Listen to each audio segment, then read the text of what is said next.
Well, this is the Encounter Faith Podcast. My name is Ross, and this is my podcast host voice. But I'm so excited because today I am joined by Pastor Tara Beth. Pastor Tara Beth, welcome back to the show. Thanks for having me. You say that as if, I have to say to you sometimes, thanks for letting me work here. So I want to jump into this conversation. We are in the middle of a series that we call Anatomy of the Soul. There's a book connection to it. It's all about our mental health. And this is a conversation that a lot of churches are having. Frankly, far too many churches are ignoring this conversation. And yet we at Good Shepherd, we made a conscious decision to lean in. I don't say that as a way of patting ourselves on the back. I say that as a way of we are leaning into a conversation that we ourselves, as part of the American church, have fallen short in. Why are we doing this series from your perspective? Yeah, mental health is a topic that at some point in time, I think every person has to face. Mm-hmm. Amy Simpson says that it's not if someone has a mental health breakdown, it's when. Yeah. We all have mental health, but we're not all always healthy. But in Christian circles, it has oftentimes been stigmatized. Sure. Because it has been said, I'm sure somewhere down the line that, maybe you need to pray more. Mm-hmm. Pray the depression away, have more faith. And, even growing up for me, my parents, there was a lot of, it was incredibly stigmatized for my parents. When they found out I was going to therapy, they were just appalled at first. They didn't understand it. They came from a generation as well where you don't label people. You don't label things. You just work through it. You just muster your way through it. You power through it. You don't need to label it. And I think that has found its way into many churches. And we know, Max and Elizabeth have told us that the rise in depression and anxiety in students is pretty prevalent. Yeah. Elizabeth shared that at winter retreat that at least 8 6th grade girls had panic attacks at some point in time.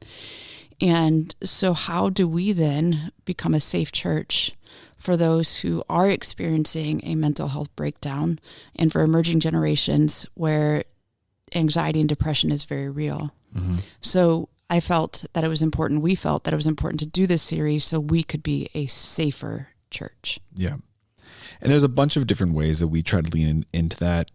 As a church, we have a robust care ministry that exists entirely to, as the name would suggest, care for people. We have folks who are specifically dedicated to helping this congregation through by referring them to professionals in the mental health field. The question I have for you for sort of Good Shepherd specific folks, and then we'll zoom out a little bit after that, is this series is going to end, but this conversation isn't. Mm-hmm. And when you think about some of the topics that we're able to address on a Sunday morning that you're able to address from the pulpit, what do you hope people are taking away from this series specifically for 8 months down the road? Yeah, 2 weeks ago in the sanctuary, the title of my sermon was, "It's Okay to Not Be Okay." One of the number one things that I hope people take away from this is that they don't have to navigate this alone. Yeah. That even when they are in their darkest moments, when they can come out of hiding and find themselves in safe communities. Elizabeth yesterday in the sanctuary talked about the healing power of relationships. We have a built-in community of relational people who can be dispensers, if you will, of that healing. Sure. Through the grace of God, through the power of the Holy Spirit. And so number one, come out of hiding. You don't have to do this alone. And number two, when someone else is going through something, I want our church to be more compassionate and more understanding, more educated, and more equipped on how to come alongside of people when someone isn't okay. Yeah, that's great. And there are practical ways that we try to engage in that type of work. There's folks who are listening to this close to when this comes out. We've set aside specific space to have a first aid mental health workshop, which I'll link to in the show notes. But I think more importantly, by elevating this type of conversation specific to the generation thing that you were talking about, it does help create more space. Mm-hmm. If you are someone who grew up, like you were saying, in a house that was stigmatized, you're able to exist in a room full of people where you can talk about therapy and not have it feel weird. Right. But I also, the thing that I think a lot of folks who maybe had similar stories to yours struggle with is how the new conversation feels overwhelming. Mm-hmm. The idea that 6 different girls had panic attacks at winter retreat, or that so much, just this one small group that Elizabeth was talking about, how it was almost this like, I want to make sure I explain myself here, almost like a contagion type of environment where the empathy of this generation was so strong that if someone was experiencing something, they began to feel it themselves in their own bodies, which is very real. But also, if I'm an older generation and I'm overwhelmed by that, I'm curious how you feel like those bridges can be built, because I think too often, especially in churches, we wind up writing off those experiences of younger folks rather than learning from them. Yeah. And this is so important for us as a church because we are a multi-generational church, and culture has a strong thread of a disdain, of maybe contempt or hate. I don't know what the word is, but for other generations. Sure. And so every generation has their own pride connected to, well, our generation does it the right way. Right. And every generation thinks that. Uh-huh. Like, I'm a millennial and I think we've done everything the right way. Uh-huh. But baby boomers, once upon a time when all of us millennials were 20, thought that we were just lazy and, we didn't care. We were just too laissez-faire about everything. And millennials thought that baby boomers knew nothing about technology and didn't understand, just how privileged they were to be able to buy a house for $15,000, and so there just becomes this rhetoric. And I see that rhetoric happening in the same way that I think I saw that happening with millennials. I see this rhetoric happening with Gen Z and Gen Alpha, especially around the topic of mental health. Yeah. And as Christians, as God-fearing Christians, we have to learn how to be empathetic towards other generations. And I don't mean empathetic where it becomes contagious. I think that's like a empathy that's enmeshed. Sure. We don't want to be enmeshed in the emotions where we are, everything is like we're Velcro to other people's emotions. But we do want to be empathetic. Right. And that is so, so important for us. If we want to hold to this core conviction that we as a church, we are multi-generational, then let's do it well and let's be empathetic. Yeah. And I think one of the things that I see so many people in this church particularly doing so well is there's a proximity that happens because we are a multi-generational church. Right. And the proximity also looks different. I'll never forget, I remember hearing someone leading our VBS. And for those of you who don't know, nobody does VBS like Good Shepherd. Yeah. It's an environment that had over 400 kids last year. And I hear someone saying, as a small group leader, yeah, I'm not really sure I like kids, which I tell only because it was so indicative of this person chose to lean in anyway. I love that. And there are so many different contexts where you can have proximity to a generation in a way that feels stretching, but within your lane, within the lens of your current experience, that helps make that empathy easier. Mm-hmm. Because then you're not being formed by a TV show's opinion or depiction of that generation. You're being formed by real people. Mm-hmm. And so many people in this church do that so well. And I think it's part of the reason why I'm so excited for my kids to grow up here, because they're growing up in an environment where that is the norm, not the exception. Right. But if I'm a part of a church community, or even if I'm a part of Good Shepherd and I don't feel that, to thinking about more from the younger generation side, if I felt so sort of ostracized, if I felt sort of not included or prejudged, what are the ways in which you used the word enmeshed earlier? We can have a similar kind of empathy for the older generation that didn't get those conversations, without falling into some of the traps that they've fallen into. Yeah, I think, so again, I believe that God can gift us through grace with empathy. And I think language matters. I think how we talk about others matters. And so it really has to begin, I think, first asking God to shape our hearts.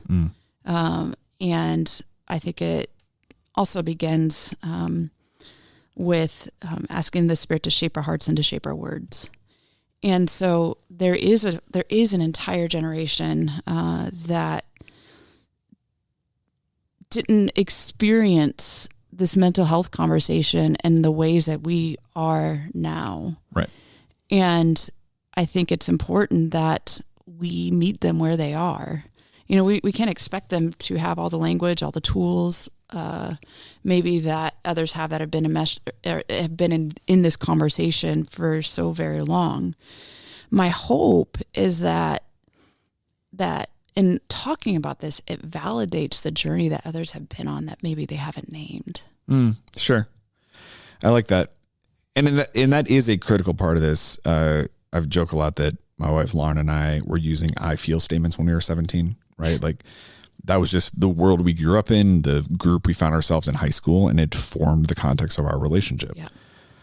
But our circumstances were so far outside of the norm for people. I have to regularly follow my wife's lead in terms of remembering that folks have had different experiences and to not keep them at a distance because I haven't taken the time to understand that different experience. Mm-hmm. If I'm a part of a church context, or if I've come to believe the message, you know, you're talking about your message the other week about it's okay not to be okay, which I think you could have just stood up there and said that and walked off at that point because of how valuable it is to hear pastors talk like that.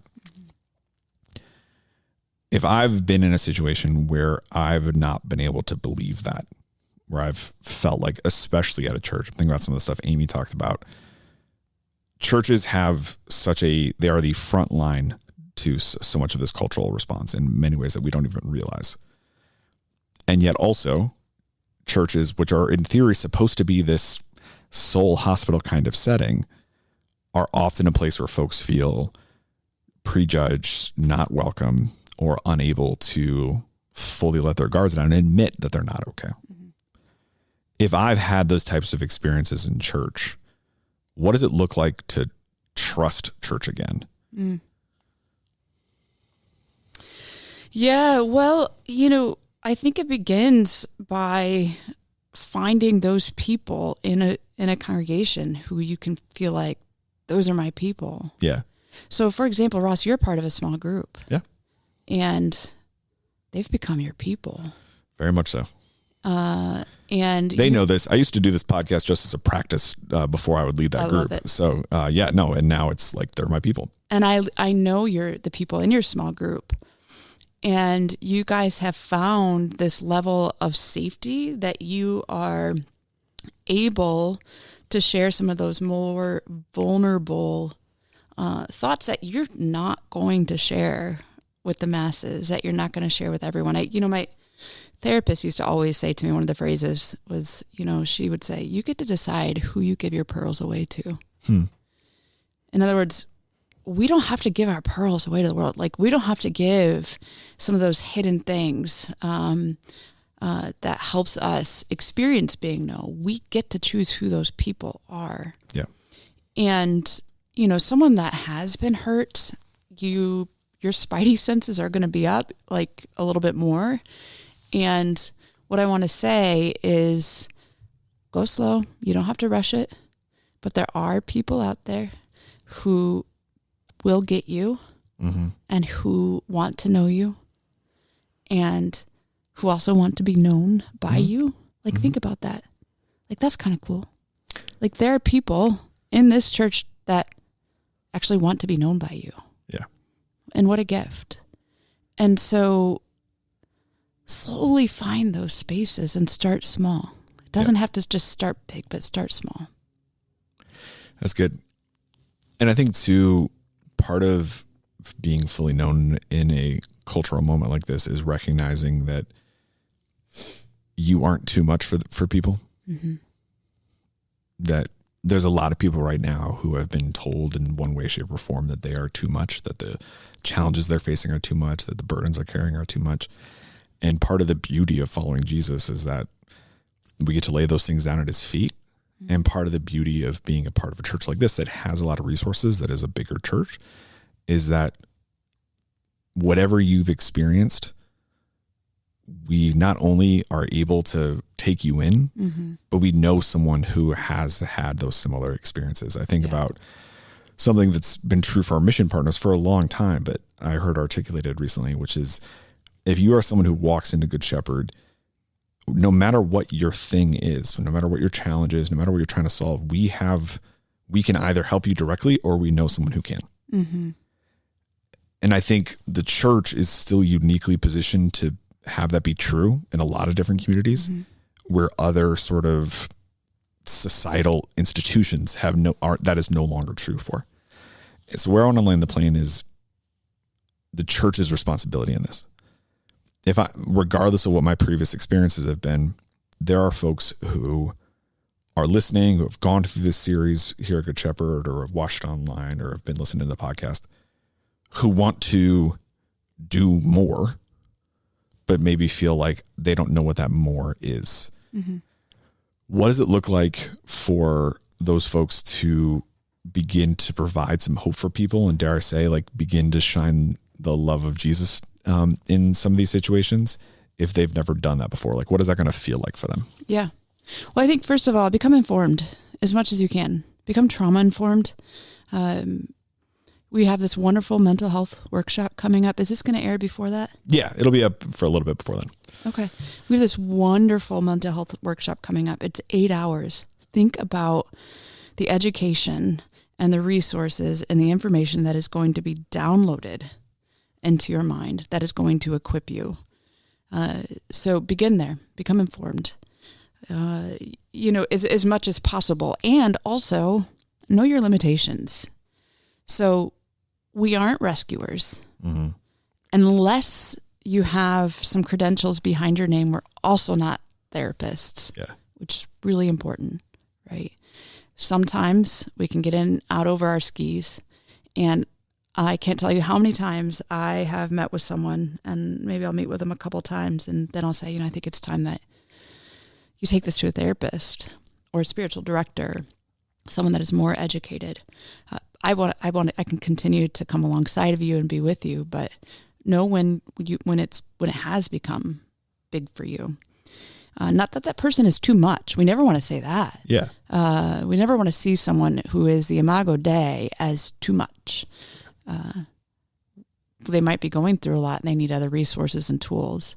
So get educated. Know when you're in over your skis and you need to pass it on to find more help.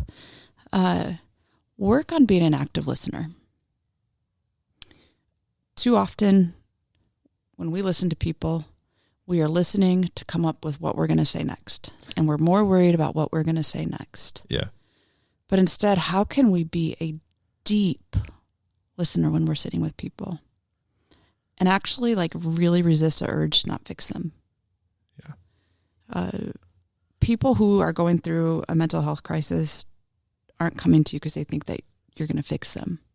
It's like if I come to you, Ross, and I'm like, Ross, I'm really anxious. And you say, don't worry, be happy. It's like, oh, didn't think of that. Thanks so much for that. I feel fixed. Obviously that's a really reductionist way of how these conversations go, but I think it's how people feel. Unfortunately, not too reductionist. Yeah. Work on listening so that people can be seen. Yeah. So that people can be validated, so that people can be known, and then discover that they've just gushed out their guts to you, their heart to you, their feelings to you, and you're still there. You haven't left them. Yeah. And you love them. So that's what I would say. The thing about active listening that I think is so challenging for folks, you talked about not wanting to fix them, but I think also the idea of listening, not feeling like it's enough. Yeah. I have a very vivid memory of having someone do that, of dumping their soul. And we were at a Chipotle and I didn't get up and leave. And that's what shocked them, was just the fact that they were able to say the thing and that it didn't change the context of our relationship. Yeah.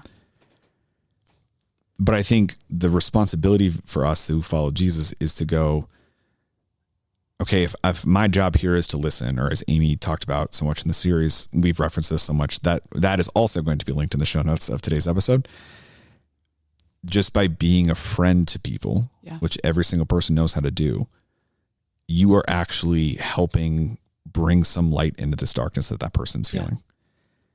And that is always enough. Yeah. There are folks who are listening to this who are in the middle of that type of struggle. Yeah. Who, another way to say that would be, it has been a long time since they've been able to just say it's okay not to be okay. Like they've just not been okay. Yeah. You started this by talking about how it's not an if, but it's a when. Mm-hmm. So for all of us, many of us who have been there, or many of us who are going to be there, what's your message to those folks on how they find their way out? Yeah. Well, you can't do it alone, right? And I think first we need to begin by admitting that it can't be done alone, that we need lifelines. And, this is something that I'll be talking about on this Sunday, is lifelines that God makes available to us, like actual means.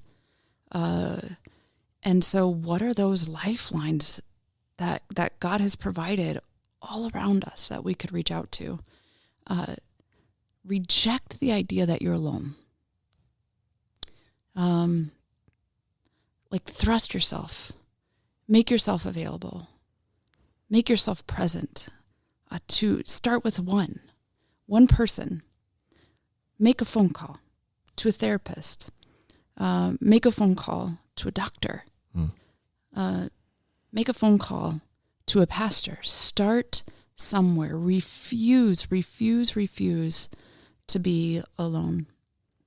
And be really, careful with who you surround yourself with too. I think, going back to the other side of those who are wanting to be a safe church, one of the reasons why we need to be informed is because we can have a really helpful heart and cause a lot of damage. Mm-hmm. Mm-hmm.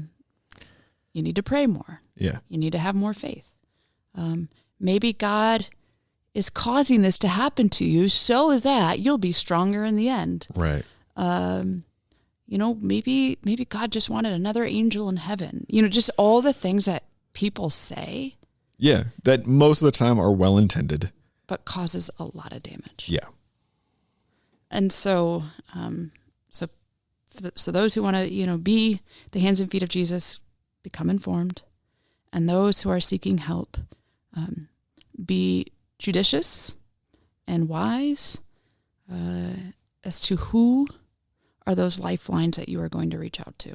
Yeah. And get into the Psalms. Get into the Psalms. The Psalms are the prayers of the people. It's the prayer book. And the Psalms are raw, full of emotions of people who are just really not okay. And use them as a prayer book for yourself and where you are on your journey. It's a great, really practical conversations. My biggest hope for folks who are listening is that they're able to take this conversation into their own context, into their own groups, into their own churches. For those of you who don't come to Good Shepherd, and for those of you who do, that you are able to hold Pastor Tara Beth, myself, other folks in leadership accountable to the standard that we're talking about here. Mm-hmm. For many of you, this is the kind of church we've always been. For some of you, this is not the church we've kind of been. And we will not always get it right, but we are committed to this effort because we believe it is the part of the direction that God is calling us forward into. So thanks everybody for listening.